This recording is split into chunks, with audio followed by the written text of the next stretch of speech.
তাই আমরা বলবো, পাশাপাশি আজকে ষড়যন্ত্রের কথা আসছে, ষড়যন্ত্র তো হচ্ছেই। আবার ডক্টর ইউনূস সাহেব নিজেই তো বলেছেন যে পরাজিত ফ্যাসিবাদ, তাদের কাছে অজস্র টাকা আছে, তারা দেশকে নিয়ে দেশের ভিতরে বাইরে ষড়যন্ত্র করছেন। এটা আমাদের কথা না, ডক্টর ইউনূস সাহেবই বলছে।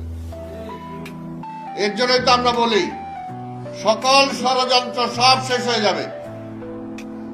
আপনি নির্বাচন দেন, নির্বাচিত সরকার আসুক, তারপরে দেখবেন যে দেশটা কিভাবে চলে আর ষড়যন্ত্রকারীরা কোথায় থাকে। আর তারা বলে যে নির্বাচন হয়ে গেলেই কি সংস্কার হবে নাকি? গ্যারান্টিটা কি? কারা গ্যারান্টি চায়? যারা গ্যারান্টি চায় তারা তো এই দেশের রাজনীতির সাথেই সম্পৃক্ত না। এই দেশের কোনো দুঃসময়ে তাদেরকে পাওয়া যায় না।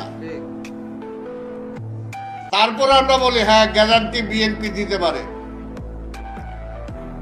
সংস্কারের জন্য বেগম খালেদা জিয়া প্রধানমন্ত্রিত্ব ছেড়ে দিচ্ছেন। এই যে কেয়ারটেকার গভর্নমেন্টের দাবি যখন আওয়ামী লীগ আর জামাত করলো 96 সালে, যে না, কেয়ারটেকার সরকার ছাড়া নির্বাচন মানি না, কিন্তু সেই সময় পার্লামেন্টে কেয়ারটেকার বিল পাস করার মতো পার্লামেন্টের সদস্য ছিল না। এই আওয়ামী লীগ জামাত তারা রিজাইন করেছিল। সেই সময় সেই 96 নির্বাচন করাটা জরুরি ছিল সংবিধান সংস্কার করার জন্যই।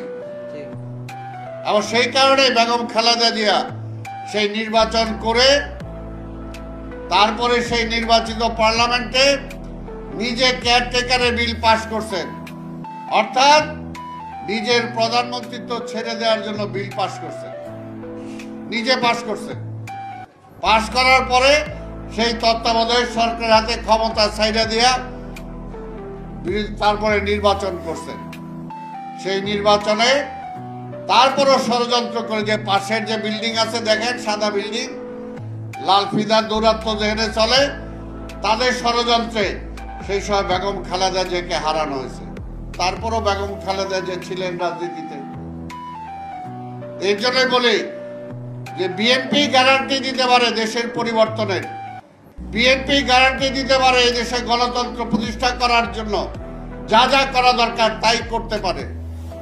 ওটা আওয়ামী লীগ আর বিএনপি এক না। আর যারা বলেন তারা তো কোনোদিন ক্ষমতাই ছিলেন না, তারা বলবেন কিভাবে? কাজেই অন্যায়ভাবে ক্ষমতা দখল করে রাখা দরকার নাই। আমরা বলি, অনেকে বলে 5 বার, এটা তো একটা অন্তর্বর্তী